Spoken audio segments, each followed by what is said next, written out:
If you're interested in what I look like in real life and want to learn more about me, then follow my Instagram page at Joe the Insomniac. Hello everyone. My throat's still not much better, so I can't read as much at the minute, but I think I'll be back to normal next week. Thank you for all the kind comments. I hope you enjoy this video. When I was younger, my brother and I used to go explore in the woods near our home. All of that stopped one day. I've never went to the woods since, and I have a deep fear and some PTSD of seeing pictures of myself. You'll know why. So like I said, me and my brother love exploring the woods and forest around where we live. My mum and dad don't know that we do this. Well, they do, but don't know how far into the woods we go. So on one day after school, like every other, we go for an adventure. We play tag for a little bit and end up going quite far into the forest. Now luckily, my brother knows our way back, so I'm not too worried. I've lost track of where we are. As we're going, he gets this weird feeling that we're being watched.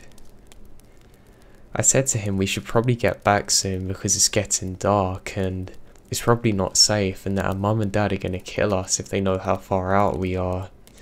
He says, yeah, I think you're right, but something feels wrong. I say, what do you mean? And he says, I don't know, I don't feel like it's safe to go back the normal way. We end up heading in a big loop to get back. As we're walking, my brother says, I think we're in private property now. There's a no trespassing sign up ahead. I think, wow, I never even realised this was territory we weren't allowed in. So we go and take a closer look to see what the sign actually says. Now at first I think my mind's playing tricks on me, because it doesn't look like a sign at all. It's a photo. Maybe it's a logo of the owners or something. My brother says no way and sprints up. He then turns white, and I've never seen him like this before. I have that feeling I'm being watched again. As I get closer, I can see why he's so scared. It's a picture of me, with the eyes X'd out in black pen. We both sprinted back. I have honestly never ran so fast in my life, and a lot of it's a blur because I think when you're so scared, your mind forces you to shut out certain memories. But I can remember as soon as we got back, we looked out the window to see if we could see anyone or anything. But there's nothing. We both agree not to tell our parents what had happened because they'd never let us out in the woods again, and even to this day, we never told them. I know how stupid this is looking back on it, but we were kids just trying to not get into trouble. Now since this day, I can't stand going into the woods more than maybe 5 or 10 feet. It's like I have flashbacks and I feel like I'm in the middle of nowhere, even if I'm next to other people or civilization. And if I look at photos quickly and they resemble myself, I start to get cold chills and my adrenaline rises so highly.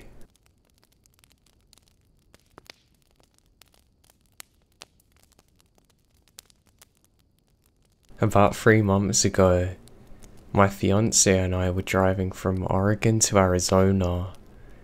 We're in a part of Nevada that's in the middle of nowhere. We are on the end of a 70-mile stretch with no cell service, and it's about midnight. My wife is small, only 5'1" and 100 pounds. Now it's my wife's turn to drive at this point. I was reclined in my seat out of view sleeping.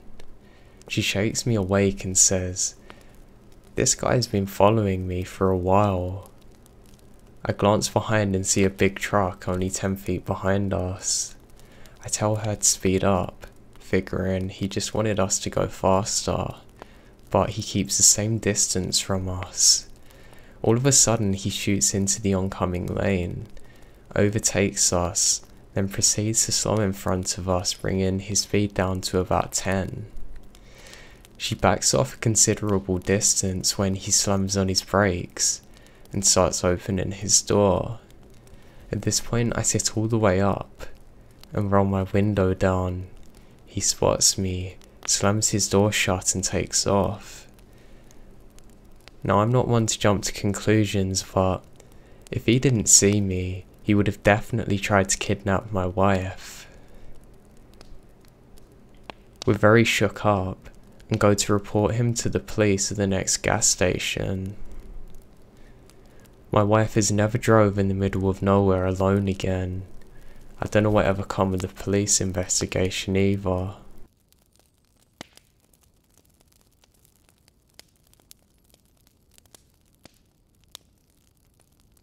This happened like 16 years ago. I was 12 then. I was in the summer camp of my Boy Scouts troop, but with boys and girls. As we're all in Spain, scouting here is actually quite a liberating thing. One of the most important activities during summer camp is what we call raid. Basically going out of camp to adventurously trek for a couple of days. My friends and I planned an amazing route through a beautiful mountain range called Pateron in the northeast of Spain.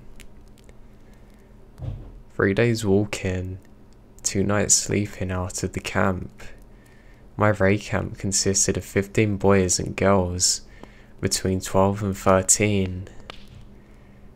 We took food with us, knew how to read a map and how to build a shelter, how to search for water, and pretty much anything necessary to survive a couple of days, so no adults were camping with us. Our plans for the first day were to climb a mountain that was just under 3,000 meters high, and sleep by a glacial lake near the top. It's a long walk from our camp. I mean, it's probably about 15 miles away.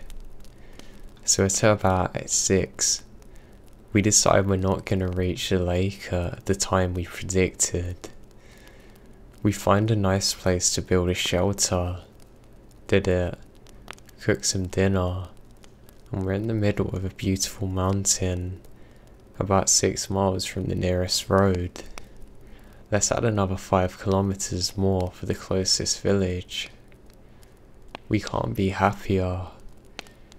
We still had nearly 2 hours until sunset when we finished our last meal, so we thought it would be a good idea to send a smaller group to clean the dishes and refill water to a spring we had been going past while walking.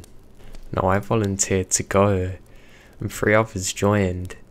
We got a couple of light torches too, just in case, and head towards a fountain. Night came. While we're on our way back to the shelter, we can hear the rest of our group singing and having fun in the distance.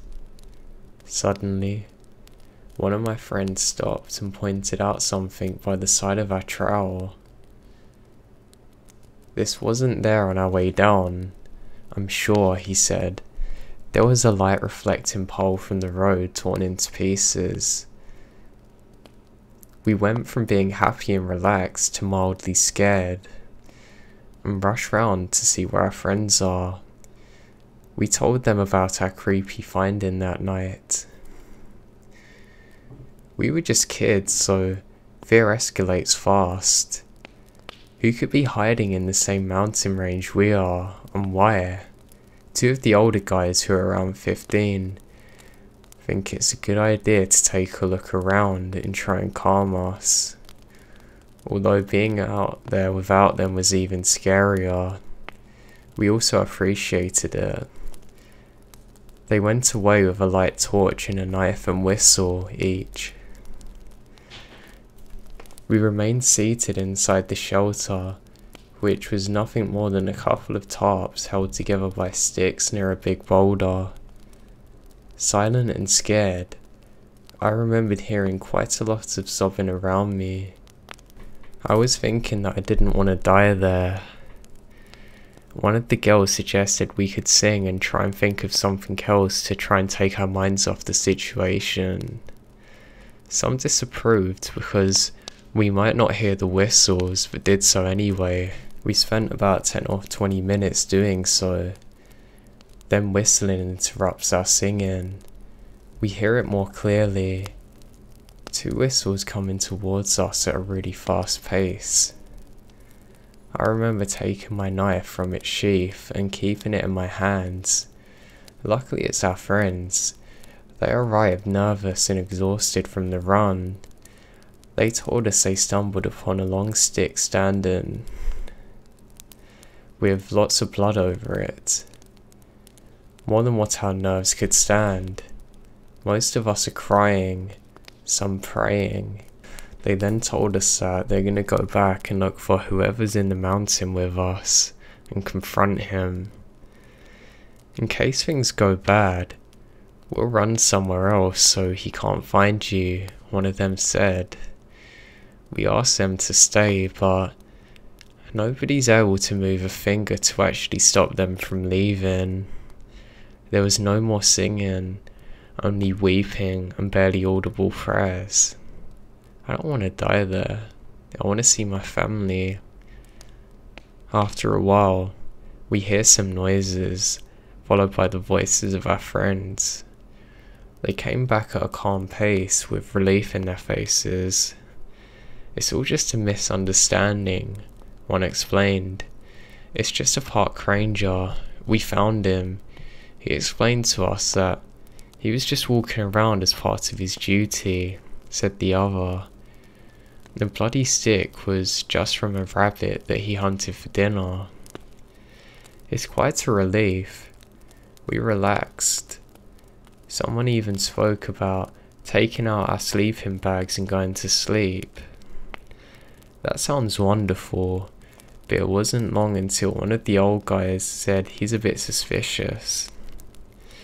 You see, he wasn't wearing a uniform, nor a badge or anything that we could use to identify him. He's not a ranger. And who walks kilometers away from the nearest road late at night to hunt rabbits? Are there even rabbits at this altitude? Terror comes flooding back within seconds now. They're right. The story doesn't make sense. Let's go back there and find him, one of the older guys said. We asked them to stay with us again and get the same result. Once they were gone, someone said that maybe he even followed them and now knew exactly where we are. We all shivered in panic. No one was paying the slightest attention to anyone else anymore. Nobody cried. No one prayed. I remember I only had one thought in my mind. I'd rather kill than get killed in this place. We now wait seated, silent and ready to fight for our lives. We all have our knives out and ready. Minutes passed. Suddenly, we hear people running, approaching. We heard screams of terror. From the sound of it, it's obvious there's more than 2 people coming after us. I've never been so scared in my life. I hope I could say goodbye to my mum, my dad and sister. My knife's ready to stab whoever comes close. We finally saw our 2 friends running for their lives, being followed by 2 men. They came just at the front of the opening of the shelter and stopped. 2 men chased them, doing the same thing. We can see their faces. It turned out our camp leaders were really weird and had been following us, almost like they were excited by people crying, being scared for their lives. So they had taken 13 children to the middle of nowhere to the point they're holding up knives wanting to kill people. It turns out they got in a lot of trouble after it, and I'm sure they got arrested to some of the things that they'd done. Now I know nothing come of this, but I'm more scared by how weird the camp leaders actually were, and that the law got involved after, versus a prank they tried to play on us.